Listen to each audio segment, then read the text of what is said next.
The home of American tennis, the USTA National Campus, at this time of year becomes the heart of college tennis. More than 300 teams are competing here March through April. From spring break tennis in Orlando, it's on to conference play. And then the postseason. The USTA is proud to be the destination in May for the Division I NCAA Tennis Championships. It is a picture-perfect day at the USTA National Campus. A beautiful sky forms the backdrop of the Collegiate Tennis Center. Welcome to our college tennis countdown to the month of May. If you're a fan of college tennis, you've come to the right place. I'm Scott Tribley. Welcome to our celebration of college tennis. I'm here with the RPI Engineers and head coach Justin Rowe. Justin, tell us a little bit about your week here at the USTA National Campus. It's been a great week, great competition. It's awesome to get out of the snow of New York and be able to play some tennis for the first time outdoors. And it's been good for the girls, good everyone. Great week. Any blisters or sunburn? More than you know. All right.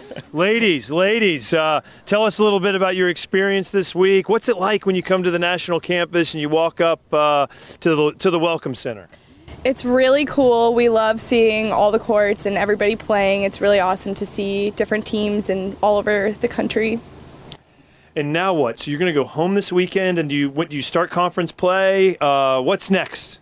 Next for us is a couple of more days of practice, and then we'll start our season up back in Troy, New York. Were you all able to see any of the sites this week at any of the theme parks? Yeah, we actually had a day off and we went to Universal. Had a lot of fun. Well, this is fantastic. You guys are going to have your last practice here, or your last match tonight? Is that what's planned? Last match in about an hour and a half against University of Scranton. Fantastic. Well, thank you all for joining us. Good luck, and good luck with the rest of your season. Thank you. Settle in on your device. We've got a lot to talk about in the world of college tennis coming up. The Thompson Twins were a force to be reckoned with when they played at Notre Dame. They have since taken their expertise to coaching and inspiring young women in the process. It's a sister act second to none. You won't want to miss their story in an interview with both of them coming up. First, let's run down this week's College Tennis Top 25, presented by the USTA and Tennis Channel. On the women's side, we have the University of Georgia returning at number 1. At number 2, North Carolina, Stanford, Duke, Vanderbilt rounding out the top 5. At 9 and 10, we have UCLA and Ohio State. And a newcomer this week is USC at 24 and Wake Forest at 25. On the men's side, Ohio State continues to dominate the poll at number 1, followed by defending national champion Wake Forest, Texas, North Carolina, and Virginia.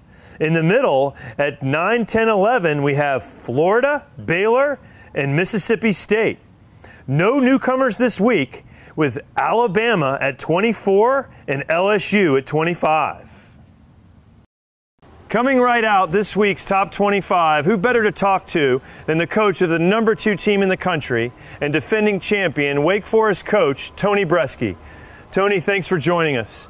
And as I look at this top 25, I see that you've played Ohio State in the finals of the National Indoor. What can you tell us a little bit about the number 1 team?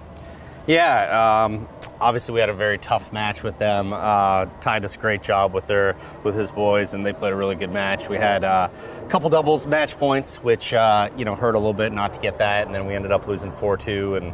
And I think from our standpoint, we felt like if we could have got that doubles, maybe the result would have been different. But Ohio State has a great team. They always do.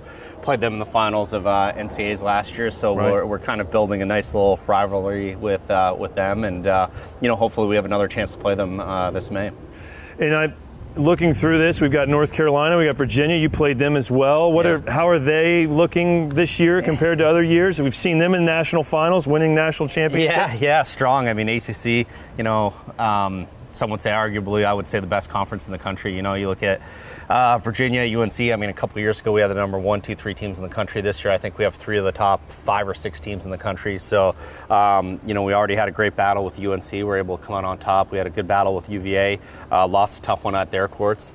You know, so ACC just a tough conference. You know, you add in schools like Notre Dame and NC State and Florida State, and I think we have 6 schools in the top 25. So it really helped prepare you for NCAAs. You're here in Florida doing a few days of training. You've got UCF Sunday, and then you're going to play Florida this week. What do you know about those teams you can tell us? Yeah, again, tough matchups. I mean, John's doing a great job with his team at UCF. They're young, but they're playing well. They have a ton of talent. You know, it's always a challenge going on the road and playing on someone else's courts. You know, especially going from kind of a lot of indoor tennis to warm and outdoor. So I think on Sunday is going to be a really tough match, and you know, they're playing some good tennis. And then Wednesday at Florida, you know, I would say they're one of the top 5 or 10 teams in the country. I don't know based on rankings, but they have a ton of talent and playing at their place. We lost to them last year, so we know how tough they are, and that's going to be another great challenge for us.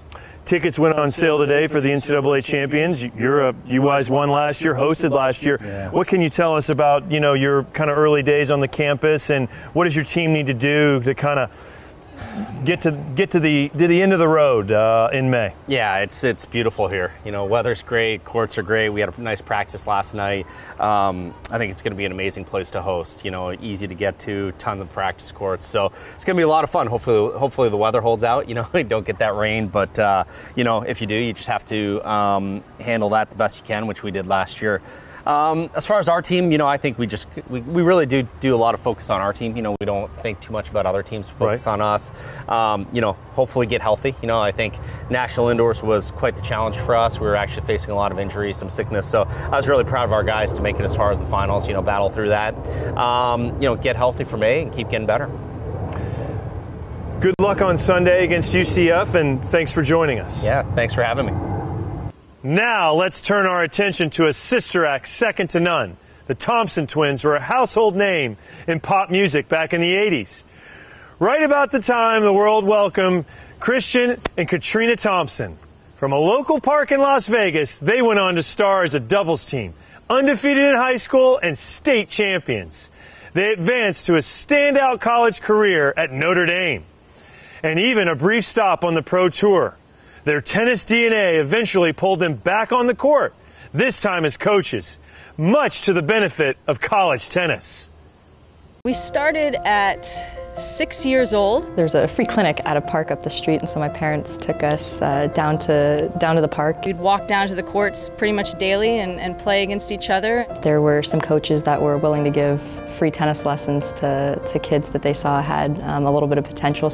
It started out just being a fun and passionate sport for us. I know that twins at times can argue a little bit, but at a young age I know that we enjoyed playing with each other, and I think we had good chemistry from early on. The Desert Inn would have three tournaments back to back, and we would play every opportunity and every tournament that we could. We'd play doubles together. We just had this chemistry. Katrina was definitely more of the aggressive player, you know, and I was more of the consistent player, and we had a very good balance. The Bryan brothers were a big, you know, passion of ours. We loved watching them compete, wanted to kind of emulate them and be like them. I think we both feel very fortunate that we had each other at every level we've been at. We needed to go to a school where they had 2 scholarships available, which was something that was important for us. We knew we wanted to go to school together and try to pursue doubles and play professional doubles down the road. We had a cousin that went to Notre Dame, and sort of die-hard Notre Dame family with my mom's side of the family, and took a visit there. We actually ended up seeing the Michigan-Notre Dame game in person, charged the field when Notre Dame won, and that was kind of it for us. We are pretty much inseparable. We attended a lot of the same classes. Junior and senior year, we ended up getting to 2 in the country as a team. You know, they were special student athletes. They were extremely fierce competitors. They also had the greatest sportsmanship, though, as well.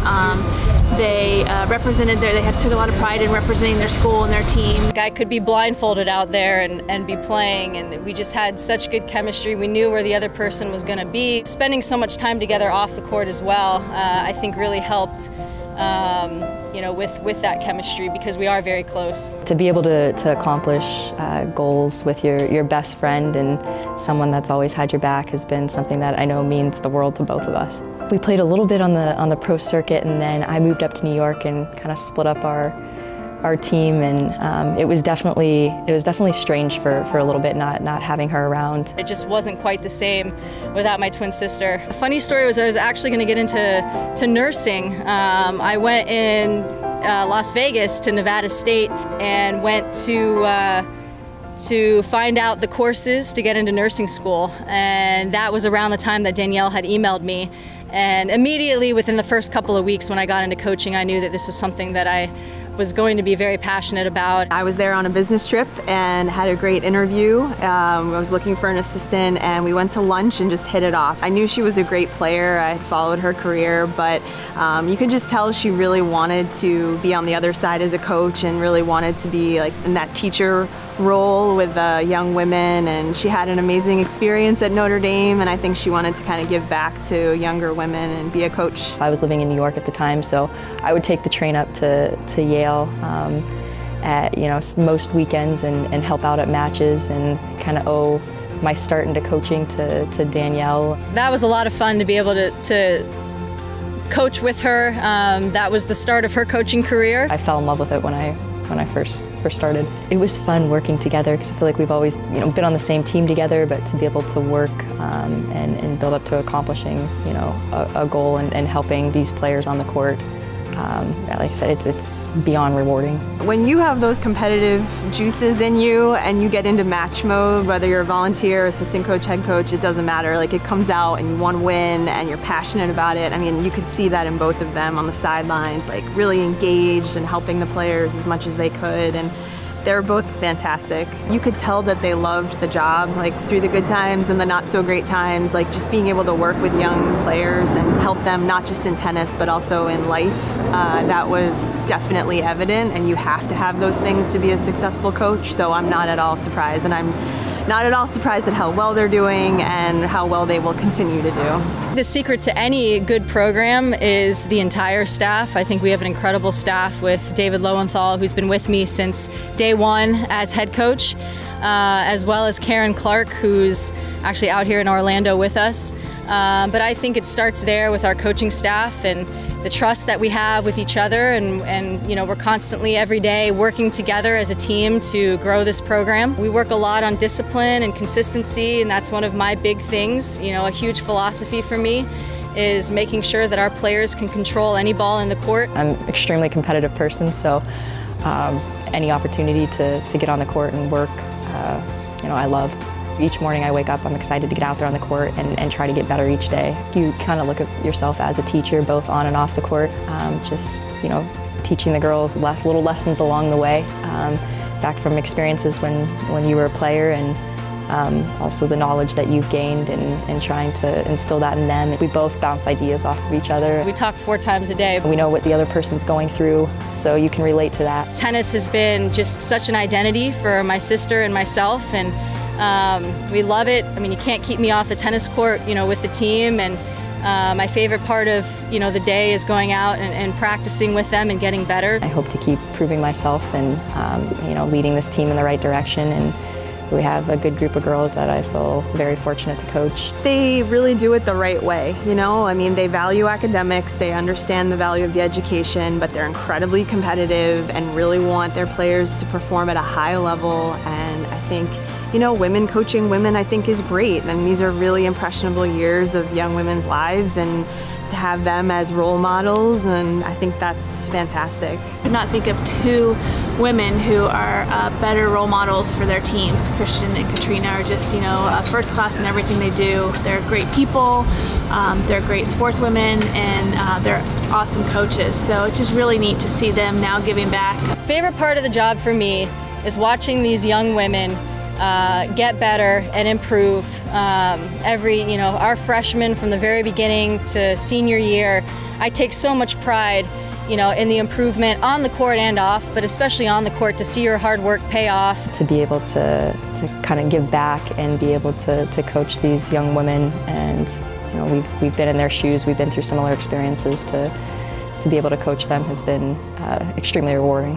To see your players get better and to see the smiles on their faces when they're winning matches, knowing that they've improved, I mean, that makes my heart so happy. I don't think we both would have thought, looking back years ago that we would end up being head coaches at different colleges, but the fact that we are now, I think we've kind of always done similar things or gotten into kind of the same thing. So looking back at it now, I guess you could have probably scripted it this way. We are now pleased to welcome in live Christian and Katrina. Christian, I want to get this right and address you as Christian Bass. Congratulations on your recent marriage. Thank you, Scott. And Katrina, growing up, did you tire of people referring to you as the Thompson Twins, meaning that musical act back in the day? You know, we did hear that comparison a lot, and it's kind of ironic too. I know a lot of their, I think, hits were right during the year that we were born or the year after. So we heard it a lot. We had some coaches singing us some of their songs, but it is strange now that Christian is a Bass. We've done as much research as Google will allow us on this topic. From where we stand, you both made history last weekend when you coached against each other in a dual match at Rice University in Houston. First, tell us who won. Sure, I will. We had the opportunity to play a neutral match down in Houston, and Denver won the match last weekend. It was a battle. We had a lot of close first sets and an exciting doubles point.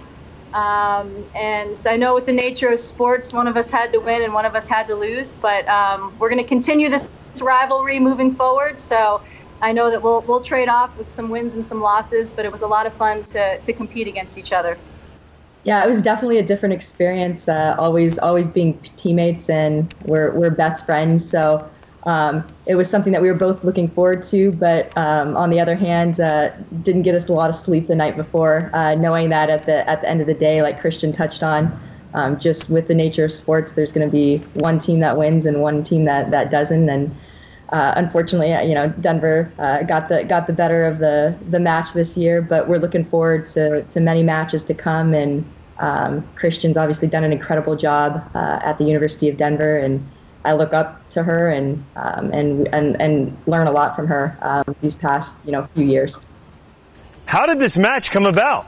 It came about actually. The Rice head coach Elizabeth Smith was our assistant coach our senior year at Notre Dame, and we thought it would be a fun opportunity to get all of us together in the same place and compete against each other. So it was a nice little reunion, and got some good tennis, and really enjoyed the weekend. Who are mom and dad rooting for? It's funny. Our parents love to come up to matches. They come up quite often, and neither one of them came to the match. I think they just wanted to let us kind of have our experience that with each other, and they didn't want to be there to have to pick which team they would want to win. Kristen, what did your mom and dad say to you after the match? Yeah, it was actually a little bit of a tough conversation. I definitely felt some emotions afterwards. I never want to see my sister lose at anything, but my parents were good. They obviously said congratulations, but we're on the phone with Katrina and making sure that they were very supportive and of both of us. And so it was a tough conversation, but a good conversation in the sense that obviously they were cheering for us and very supportive. And you're going to continue this. Will it be at Minnesota next year, or will it be at Denver? It'll be at Denver next year. All right, let's make it clear. To the powers that be at Denver and Minnesota, this is a hypothetical, I repeat, hypothetical question. But Danielle Lund-McNamara from Yale told us you all used to talk about what it would be like to coach together. So let us ask, remember, this is hypothetical. What would it be like to coach together? I think it would be an incredible opportunity. I think we've always done well on the same side of the court together. Obviously, a little different this past weekend, being on opposite sides, but I think we've always balanced each other out really well. And I think if the opportunity came about, I think we both might jump at it. But right now, we're both really happy with the programs that we're at and the universities that we're at, and we couldn't be happier right now. We're pretty much inseparable. Throughout our entire lives, we do everything together, call each other multiple times a day. We've been roommates and siblings and teammates, and hopefully one day we'll be living in the same city down the road. Certainly the student athletes at both Denver and Minnesota are getting the direct benefit from both of you all as coaches. But based on everyone we've spoken to, the entire world of college tennis is better off with both of you coaching. We want to thank you for taking the time to join us. We wish you both the best the rest of the season. Thanks, Scott. Notre Dame comes to Orlando on Tuesday to play Iowa. The match will be streamed live at noon Eastern Time. As you can see, college coaching is a family that also goes beyond bloodlines. The Thompson Twins are just two of the many coaches dedicated to the sport and to the students on and off the court. One such coach was Gerry Anderson at St. Cloud State in Minnesota. Gerry spent more than 30 years at his alma mater as an academic advisor and during the last 20 years as both the men's and women's tennis coach.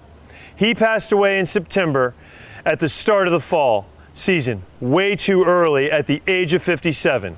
Of course, it left a hole in the heart of his family and also the St. Cloud community. The reality is there was a hole in the coaching ranks too. And for his successor, stepping in under the circumstances has been an emotional calling. That makes it kind of emotional. Yeah, I feel really proud to coach this team. It's nice to give back to a program that gave so much to me, and that's a big reason why I decided to step up and coach the team for the spring season. Not only just because it's something I would really wanted to do, but considering they lost their coach unexpectedly, I felt it was the right thing to do to step up and give back to a program that gave me so much as a collegiate tennis player. The most rewarding part of it is being a part of young women's lives and helping them not only build their tennis abilities, but helping them overcome obstacles in life, real life obstacles, help them bring their game to the next level, win or lose, be part of a team dynamic where you're out there supporting each other. There's just a lot of beautiful, wonderful factors about coaching this team and working with these young women. The most challenging part is probably the weather in Minnesota. We get a lot of cancellations due to weather, rescheduling. We play indoors, so you don't get the best court time all the time. You're competing with a lot of people are trying to get into 5 courts out of our facility and other places across Minnesota. So that would probably be the biggest obstacle. So it's great to just be outside and have so many options on so many courts to play on. Our hearts go out to the family of Gerry Anderson, and our hats go off to Barrett Merrill. She played for the Division II Huskies from 2001 to 2004 and also serves as an academic advisor at the school. From that reality check, let's go to a weather check of sorts. Yes, this is Orlando, Florida. It's in the 70s today, highs in the 80s this weekend. For many teams from cold weather states, and this year the emphasis is on cold, the benefits of playing at the USTA National Campus are measured more than just degrees. As spring break tennis rolls on, here we caught up with the men and women from the State University of New York at Oneonta, the Red Dragons from SUNY Oneonta. We came during the night, so we pulled in for the first time and just seeing all the lights and how vast and expansive this area was, and the sun was setting and it really was picturesque, and the fact that we get to play here, super lucky, and just be around other amazing players and the quality and level of play, it's just this energy about it that you just can't replicate anywhere else. We pulled in, it was late at night and the lights were all on, and not only were we here playing, there's a really high level D1 match going on maybe 2 courts down from us, and obviously I was here supporting my teammates and playing, but watching that match and seeing all the high level crazy tennis that was going on all around us, it was awe-inspiring actually. The scenery is breathtaking. Since this is like the mecca of tennis, it's just so nice to see like the 10 and under have their own courts and how hard they're trying at such a young age, and then the collegiate side and the professional side. The best part of playing here, I think, has been the atmosphere and the actual courts that we're playing on. The courts are beautiful. They're all surrounded by stadiums. It makes you feel like you're playing at one of the big tournaments that the professionals play on, so it's a really great experience. Intensity level of the big D1 schools that we've seen so far, has definitely rubbed off on us to be able to participate as a team and work together more cohesively and just coming in and taking every advantage we possibly can. We are back with our celebration of college tennis, and I am here with the University of Mary and Coach Vita. Coach Vita, you have been coming to spring break for the last 4 years. How has it helped your program? It's improved the athletes. They get exposed to different levels of competition, and they get to enjoy tennis coming here with the sun. Okay, and I've got a couple newcomers. You all have been coming for 4 years. Tell us about your experience this week and a highlight that you might have. Just winning our past 2 games, and I don't know, it's just beautiful here. And when you drive up, what was your first impression? Did you take a picture? Oh yeah, we all had our cameras out right away. We were pretty shocked. It's pretty gorgeous here, so. And from here, you go back to North Dakota. I'll talk about the weather in a minute, but then you go in. This helps prepare you for conference play? Yeah, for sure. I think it's definitely helping us get better, and it's improving our game a lot. Okay, what is the temperature in North Dakota right now? In the negatives. No way, it's positive. Is it snowing? Yes. It will snow tonight, blizzard. That's the forecast for this weekend. So why don't you stay for another week? We'll be here till Wednesday. Oh, that's fantastic. And how many matches do you have left in your season? 3 conference matches left until conference. And then after conference, potential for nationals? Maybe. Maybe. No. Ladies, thank you so much for your time. Oh, absolutely. Perfect. Thank you, Scott. Thank you for having the University of Mary, and we can't wait to see you next time.